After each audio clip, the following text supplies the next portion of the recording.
Mes chers compatriotes, bonjour. Une fois de plus, je reviens vers vous parce que l'heure est grave. Pourquoi je dis l'heure est grave? Je vais vous parler aujourd'hui d'un sujet que j'avais déjà évoqué dans mes précédentes vidéos, celui du viol. Je vous avais dit tantôt que le président Denis Sassou Nguesso c'est un violeur et un multirécidiviste. Voilà pourquoi je reviens pour vous parler des viols obsessionnels observés chez le sujet Sassou Nguesso face au strict respect de sa propre constitution de 2002 qu'il avait taillé sur mesure. Nous avons en effet fait des analyses à la fois juridiques et psychanalytiques du sujet Sassou Nguesso. Este homo, Denis Sassou Nguesso. Sassou Nguesso, Denis, vu sur plusieurs angles. Sassou en phobie. Sassou a un mal, ce que le mal prématurophobie. Prématurophobie parce que dans sa constitution, M. Sassou Nguesso, ayant vécu pendant la conférence nationale de 92 les effets de la primature au temps de Milongo, quand André Milongo fut le Premier ministre, M. Sassou Nguesso s'est dit « Je ne me laisserai plus malmener par un Premier ministre ». Voilà pourquoi, dans sa constitution de 2002, M. Sassou Nguesso avait supprimé la primature parce qu'il souffre d'un mal de prématurophobie. M. Sassou Nguesso ne veut pas voir un Premier ministre qui aura des pouvoirs sur lui. C'est un mal que nous pensons qu'il faut le guérir. Nous devons guérir ce mal-là. Voilà pourquoi au début je vous ai parlé des analyses juridico et psychanalytiques du sujet Sassou Nguesso. Sassou Nguesso a un mal, ce que nous appelons ecclésiaphobie. L'ecclésiaphobie, le mal des ecclésiastes. Sassou Nguesso, après avoir conquis le pouvoir par un coup d'État dans les années 79, Sassou Nguesso avait fait tuer le cardinal Émile Biaïda. Et il le sait très bien que c'est que les ecclésiastes, les prêtres, les monseigneurs, les cardinaux qui sont véritablement ses opposants. Et le corps ecclésiastique barre la route aujourd'hui à Sassou Nguesso. Hier, il a tué le cardinal Émile Biaïda. Aujourd'hui, l'Église se lève encore pour dire nous ne voulons pas le tripatouillage de la Constitution, nous ne voulons pas le changement de la Constitution. Éventuellement, nous avions suivi les plaidoyers du corps ecclésiastique du Congo. Monseigneur Portela, on a parlé longuement sur ses interventions sur Radio Kato. Donc, M. Sassou Nguesso a un mal ecclésiastique. Il a peur de l'ecclésiastique, il a peur des prêtres, il a peur des monseigneurs. Nguesso souffre de la katissophobie. La katissophobie, c'est la peur de s'asseoir. Pourquoi le sujet Sassou Nguesso a peur de s'asseoir? Ayant atteint l'âge de la limite de ses mandats, ayant atteint l'âge de ne plus se représenter à la présidence de la République, M. Sassou Nguesso souffre de la katissophobie. Il doit s'asseoir. Pourquoi a-t-il peur de s'asseoir? Parce que moi je pense, après une bonne journée de travail, tout le monde doit s'asseoir. Après avoir exercé 32 ans de règne, le sujet Sassou Nguesso devrait s'asseoir pour laisser la place à un autre Congolais. Le sujet Sassou Nguesso souffre de l'effet calorophobie, la peur du calendrier. Le calendrier, éventuellement, ne lui permet plus de briguer un centième mandat, ce qui fait que le sujet Sassou Nguesso, aujourd'hui, souffre de cette maladie.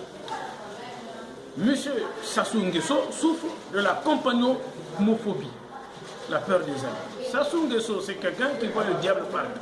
Il n'a plus d'amis, il n'a plus de compagnons, parce que pour lui, tout le monde est dangereux.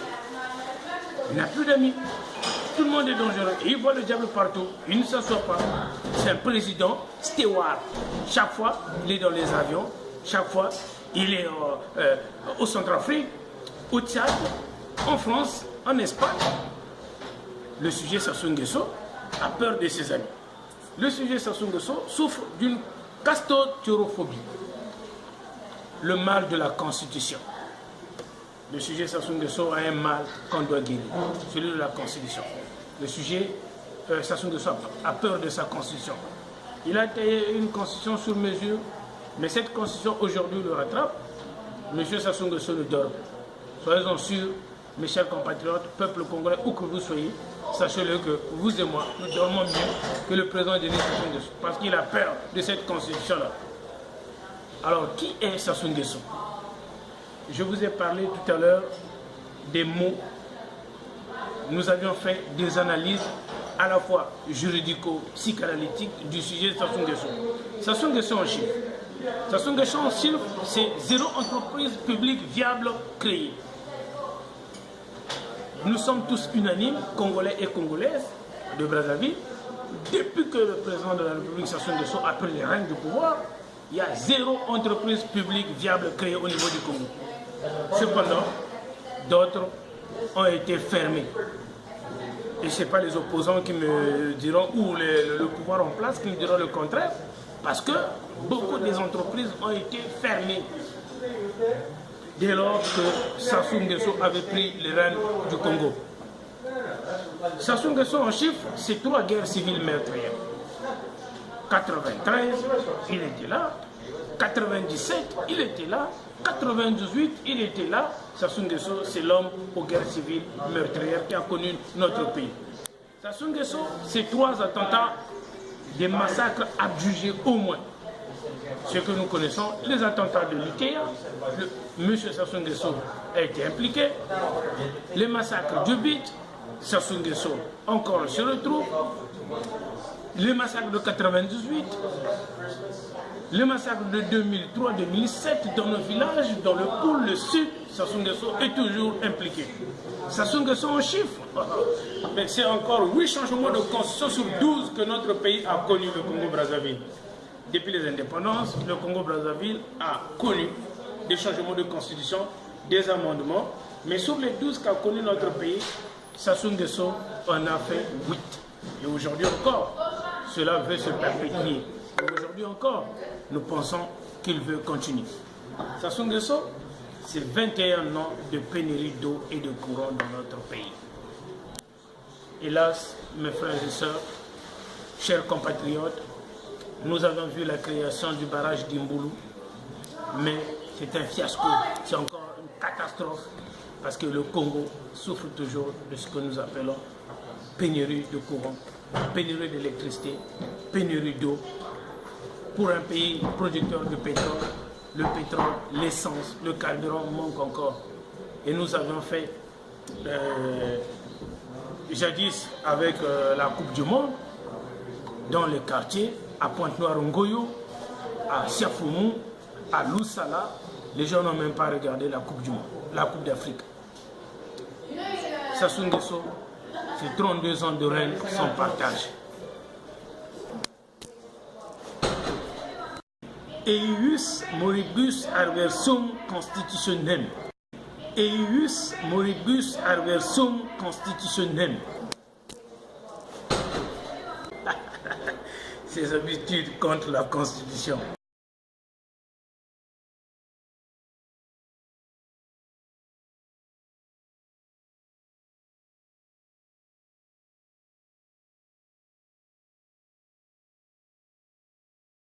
Le 18 mars 1977, date du départ d'une dépendance interrompue jusqu'alors. En effet, en cette date du 18 mars, le sujet Sassou Nguesso, avec ses compagnons, ont commis des viols en bande organisée. Un groupe de 11 violeurs. Le club de mesquins partouzeurs, le CMP, ils ont commis un viol organisé, partouze. Ils ont violé la Constitution. Après la mort du président Marien Ngouabi, il fallait que le premier secrétaire du parti prenne le règne du pays, M. Tister Tchikaya. Là encore, cela n'a pas été respecté. Ils ont commis un viol en bande organisée. Ce premier viol s'est perpétré à 11. Alors, mes chers compatriotes, nous pensons, quand on commence à voler, on commence par voler un œuf et on passe à un bœuf. Mais on se date, le sujet Sassou Nguesso a volé un bœuf, ce qui ne lui empêcherait plus de voler les œufs. Pour lui, le vol, c'est devenu comme une habitude. Donc pour voler un œuf, cela ne lui pose plus de problème. Je vais vous montrer la phobie de la constitution du sujet Sassou Nguesso. De sa constitution de 2002, les viols qu'il a déjà commis et qu'il est prêt à commettre. L'article 9, la liberté de la personne humaine est inviolable. En effet, au Congo, il n'existe pas de liberté ni de la personne, ni des droits de la personne, ni la liberté d'expression. Cela n'existe pas. Nul ne peut être arbitrairement accusé, arrêté ou détenu. Mais au Congo, nous assistons à des arrestations arbitraires des journalistes, Eli Smith, Sadio Conté, pour ne citer que cela, parce qu'il y en a plusieurs. Mes chers compatriotes, tout acte de torture, tout traitement cruel, inhumain ou dégradant est interdit. Mais au Congo-Brazzaville, mes frères, cela est habituel au Congo-Brazzaville. Cela se passe tous les jours. Et aujourd'hui, nous avions des détenus politiques au Congo. Nous avions des militants qui ont commis pour faute que leur participation au meeting ou tout simplement dire que nous ne voulons pas du changement de la Constitution. Ces gens-là se retrouvent aujourd'hui dans les prisons. L'article 16. Tout citoyen a le droit de circuler librement sur le territoire national. Il a le droit de sortir librement du territoire national s'il ne fait l'objet de poursuites pénales et d'y revenir. Au Congo, la liberté de circulation n'existe pas. Il y a des opposants qui ont été assignés à résidence. Il y a des opposants à qui on a ravi le passeport, qui ne pouvaient même pas sortir du territoire national. Il y a des opposants aujourd'hui qui sont cloîtrés dans les villages. Mathias Nzon, Okombi Salissa, des gens qui ne peuvent même pas bouger. L'article 19. Tout citoyen a le droit d'exprimer et de diffuser librement son opinion par la parole, l'écrit, l'image ou tout autre moyen de communication. La liberté de l'information et de la communication est garantie. La censure est prohibée. Mais au Congo, la liberté de s'exprimer n'existe pas. Télé Congo, c'est un instrument à la merci de Sassou Nguesso. Les opposants congolais ne passent pas sur les chaînes nationales au Congo. Une fois que vous ne partagez pas les opinions ou les arguments de Sassou Nguesso, vous ne pouvez en aucun cas passer sur les chaînes nationales. Voilà pourquoi d'autres opposants qui appellent ça téléfoufou n'ont pas tort. L'information ne circule pas au niveau du Congo-Brazzaville. L'article 21. L'État reconnaît et garantit dans les conditions fixées par la loi la liberté d'aller et de revenir, la liberté d'association, la liberté de réunion, de cortège et de manifestation. J'en rigole, mes frères, mes chers compatriotes. Et rien qu'un match de football, la CAN que nous avions suivi tout récemment, a fait l'objet d'une ville morte. Brazzaville a connu ce que nous appelons une ville morte. Nous avions vu des hélicoptères survoler la ville. Nous avions vu des magasins. Cette journée était comme si Brazzaville était en état de guerre, comme si Brazzaville était en état de siège. Mais tout simplement parce que c'était un match de football. L'État ne reconnaît pas cela. La liberté d'aller et venir, la liberté des associations n'existe pas. Les réunions des cortèges, les manifestations aujourd'hui des opposants est prohibé au niveau du Congo-Brazzaville. Aucun opposant n'a le droit de sortir ou d'organiser des meetings publics au niveau du palais de congrès. Dites-moi quel opposant, il n'y en existe pas au Congo. L'article 30. L'État est garant de la santé publique. Garant de la santé publique, le CHU de Brazzaville qui n'a même pas d'ascenseur. J'ai parlé tout récemment dans mes vidéos. Le lit de l'hôpital au CHU de Brazzaville coûte 5 000 francs. Et mes chers compatriotes, surtout ne tombez pas malade de cancer. Parce que ça coûte très cher au Congo-Brazzaville.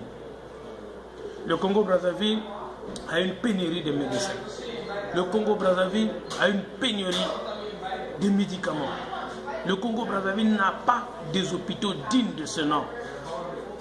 Et je me demande même si le scanner existe dans nos hôpitaux au Congo-Brazzaville. Si le Congo-Brazzaville compte 15 hôpitaux, combien de hôpitaux ont des scanners? La santé publique n'est pas garantie au niveau du Congo-Brazzaville. La santé passe aussi par la propriété. Le Congo connaît une pénurie d'eau. Il n'y a pas d'eau. Comment la population peut être en bonne santé sinon pas d'eau? L'eau ne coule pas dans les robinets. Il y a des coins pour avoir de l'eau, il faut se réveiller à 2 h du matin. Alors, comment on peut avoir une bonne santé quand il y a pénurie d'eau? Et regardez la ville de Pointe-Noire, regardez la ville de Brazzaville, comment elle est sale, les poubelles partout.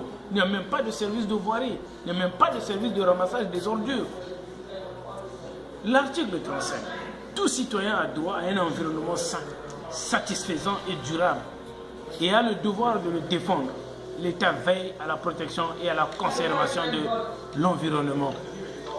Et je rigole, quand on prend un neveu, quand on prend un beau-fils et qu'on place à la mairie d'une des plus grandes villes de ton pays, regardez le résultat de Brazzaville. Des mouches partout, des sacs en plastique partout, des poubelles à gauche à droite. Il n'y a même pas de service de ramassage d'ordures au Congo-Brazzaville. Comment peut-on être en bonne santé? L'article 38, tout acte, tout accord, toute convention, tout arrangement administratif ou tout autre fait qui a pour conséquence directe de priver la nation de tout ou partie de ses propres moyens d'existence, tirés de ses ressources ou de ses richesses naturelles, est considéré comme crime de pillage imprescriptible et puni par la loi. Aujourd'hui au Congo, nous observons ce qu'on appelle les Yakanoki-Noki. Nous observons aujourd'hui, pour être directeur général d'un ministère quelque part, il faut être le fils d'eux, ou l'enfant d'eux, ou le beau-père, ou le beau-fils d'eux. Le Congo, la population congolaise est privée des moyens d'existence, des ressources. Le Congolais est pauvre. Notre pays a d'immenses richesses. Notre pays est le 4e pays producteur de pétrole en Afrique. Mais regardez dans quelle misère la population est plongée. L'article 47. Les biens publics sont sacrés et inaliénables. Tout citoyen doit les respecter scrupuleusement et les protéger. La loi fixe les conditions d'aliénation des biens publics dans l'intérêt général. Tout acte de sabotage, de vandalisme, de corruption, d'enregistrement illicite, de conclusion, de détournement ou de dilapidation des deniers publics est réprimé dans les conditions prévues par la loi.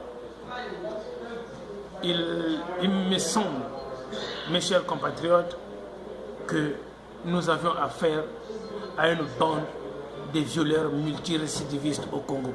En commençant par le sujet Sassou Nguesso, les ministres, les directeurs généraux, le DGPN. Cet article les condamne tous.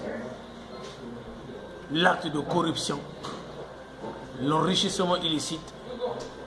Nous avions suivi récemment dans les enquêtes impossibles, dans les médias France 24 et RFI, que M. Sassou Nguesso, c'est l'homme qui détient au moins 112 comptes à l'étranger.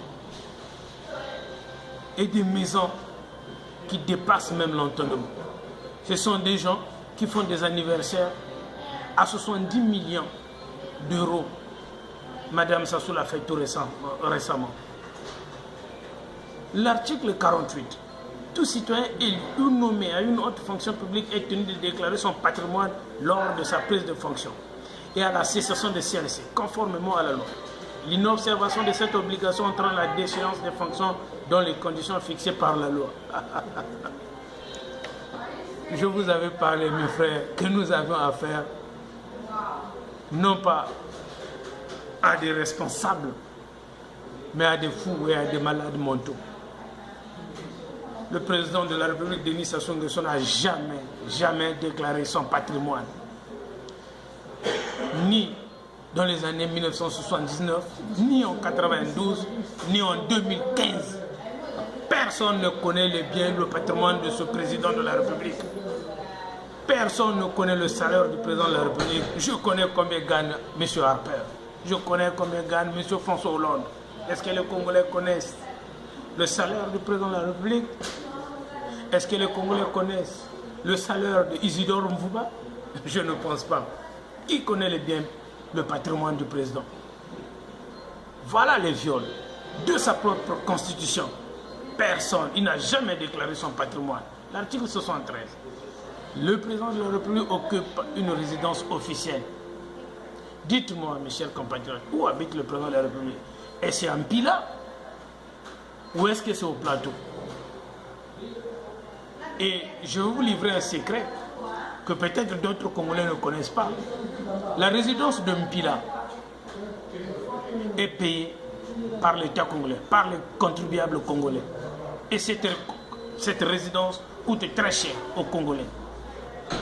Parce que monsieur le président Denis Sassou Nguesso ne veut pas habiter au plateau de 15. Il veut habiter là-bas. Et cela coûte très cher aux Congolais. L'article 146. Le pouvoir judiciaire est indépendant du pouvoir exécutif et du pouvoir législatif. Les juges ne sont soumis dans l'exercice de leurs fonctions qu'à l'autorité de la loi. Mes chers compatriotes, est-ce que quelqu'un m'entend? Est-ce qu'il y a un Congolais derrière son écran qui m'écoute? Est-ce que franchement, il y a des Congolais qui ont lu cette constitution? Le pouvoir judiciaire est indépendant du pouvoir exécutif et du pouvoir législatif. Vous avez vu tout récemment, M. Sassou Nguesso a voulu régler personnellement ses comptes avec M.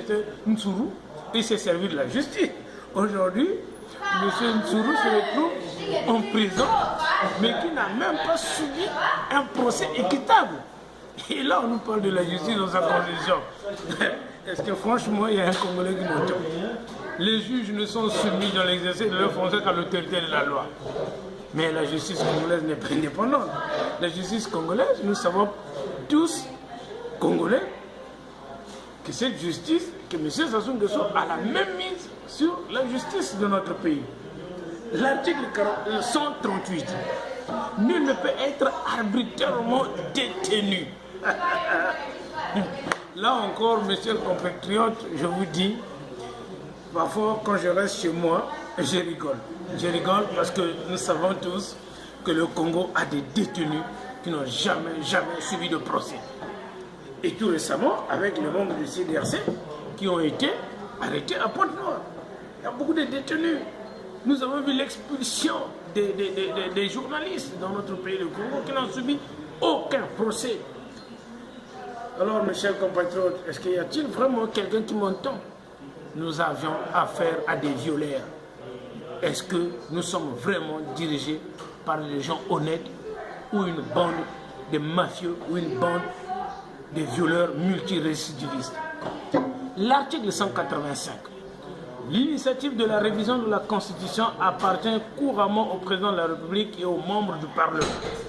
Aucune procédure de révision ne peut être engagée ou poursuivie lorsqu'il est porté atteinte à l'intégrité du territoire. La forme républicaine, le caractère laïque de l'État, le nombre de mandats du président de la République ainsi que les droits énoncés au titre 1 et 2 ne peuvent faire l'objet de révision. Et je pense que mes chers compatriotes, c'est cet article-là que vous attendez. L'initiative de la révision de la Constitution appartient couramment au président de la République et aux membres du Parlement. Aucune procédure de révision ne peut être engagée ou poursuivie lorsqu'il est porté atteinte à l'intégrité du territoire. La forme républicaine, le caractère laïque de l'État, le nombre de mandats du président de la République, ainsi que les droits énoncés au titre 1 et 2 ne peuvent faire l'objet de révision. Mes chers compatriotes, voilà la goutte d'eau qui fait déborder les vases. Alors que le sujet Sassou Nguesso laisse le lignoton. le mangripich, il doit arrêter. La constitution de notre République, la constitution de 2002, ne parle pas de quelqu'un de tripatouillage, de mangripich ou lioto, il n'y en a pas dans cette constitution-là. Ah, on dit la forme républicaine, le caractère laïque de l'État, le nombre de mandats du président de la République ainsi que les droits énoncés au titre 1 ne peuvent faire l'objet de révision. Sur ce point-là, il n'y aura jamais, et la Constitution n'avait pas prévu de révision. Le nombre de mandats doit rester comme ça. Mes chers compatriotes, c'est verrouillé. Tout a été bloqué. La Constitution avait bloqué. Clé, cadenas, c'est fermé. Monsieur Sassou Nguesso, la Constitution ne doit pas être révisée. Voilà pourquoi, mes chers compatriotes, nous parlons maintenant du calendrier électoral. Nous avons besoin du calendrier électoral.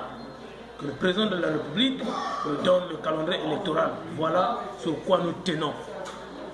Le calendrier électoral, le vrai fichier électoral, nous allons partir en 2016 avec un vrai fichier.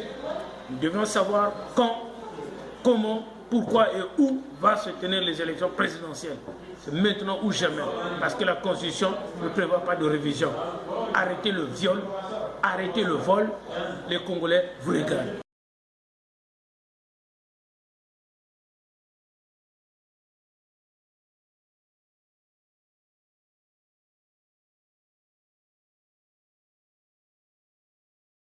Il n'y a pas de révision, c'est fini. Nous voulons un calendrier électoral. Nous voulons un calendrier électoral dans les plus brefs délais. Et rien n'est plus onéreux que la maladie et la sottise. C'est Freud qui le disait.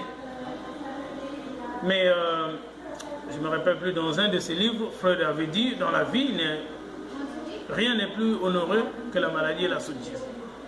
Oui, le début du traitement, Freud avait parlé de cela. Monsieur Sassou Nguesso n'a pas l'intention d'arrêter de violer. Chez le sujet Sassou, il persiste dans le mal que Freud nomme le Krankheitsgewinn. Selon Freud, en violant, le sujet Sassou use de l'opportunité d'un moyen qu'il a trouvé efficace pour se maintenir au pouvoir. Mes chers compatriotes, tant qu'il violera, M. Sassou Nguesso restera au pouvoir. Alors nous ne savons pas à qui avons-nous affaire. Est-ce qu'il nous comprend? Est-ce que comprend-il les Congolais? Connaît-il les mots que rime le peuple congolais? A-t-il des conseillers? Est-ce que sa femme lui conseille réellement? Je ne sais pas, à vous de me répondre sur ces questions. Mais nous avons affaire à un sujet qu'il faut traiter, à un monsieur qui mérite d'être analysé sérieusement. Merci mes chers compatriotes. Money, money, chicho. Money, masabe sitaka kunje nani. Money, money, chicho.